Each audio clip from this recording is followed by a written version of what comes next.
j'ai suivi un peu l'annonce de la rencontre entre le chef de l'État et les députés. C'est à la rencontre qu'on a su que c'est pour discuter du code électoral. Mais avant la rencontre, les gens faisaient des conjectures et peut-être que c'est eux-mêmes qui savaient de quoi il s'agissait. Mais qu'est-ce que je peux retenir, moi, en tant que porte-parole des travailleurs de cette rencontre-là? Les gens sont allés discuter de la révision du code électoral. Et je suis surpris de constater que les élus du peuple sont allés là-bas seulement pour parler du code électoral. On ne parle pas des lois scélérates contre les travailleurs, des lois contre la grève, les lois contre l'embauche qui désormais permettent de signer des CDD à vie, des contrats à durée déterminée à vie.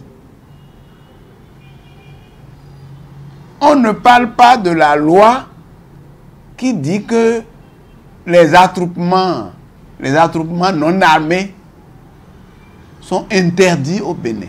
C'est-à-dire tout ce qui restreint les libertés. Et on me dit qu'il y a des députés du peuple dedans. Je me demande si effectivement les démocrates qui se disent députés du peuple, est-ce qu'ils peuvent se retrouver à une rencontre avec le chef de l'État sur la révision des lois et ne s'occuper que des lois électorales et laisser les lois les plus importantes, telles que les lois sur l'embauche, qui disent qu'on peut embaucher un travailleur aujourd'hui et le débaucher quand on veut. Et même si la loi dit que le patron a tort, qu'on ne peut pas le réembaucher, que tout au plus on peut lui donner 9 mois d'indemnité de licenciement ou je ne sais pas de départ. Ce qui préoccupe aujourd'hui les travailleurs, c'est ça. Et les députés ne parlent pas de ça. Ils parlent des lois électorales, ce qui leur permet donc d'être élus, d'aller là-bas. Si ce n'est que de ça qu'ils ont parlé, ils devaient profiter de ça pour poser des problèmes. Parce que moi, je ne vais jamais au palais sans, quel que soit l'ordre du jour qu'on met là, je parle toujours de la nécessité de réviser les lois scélérates. Si des députés qui se disent députés du peuple vont devant le chef de l'État et ne parlent pas des lois scélérates contre les travailleurs, des lois scélérates contre le peuple, des lois sur l'embauche qui permettent aujourd'hui à tous les travailleurs du public comme le privé d'embaucher et de débaucher.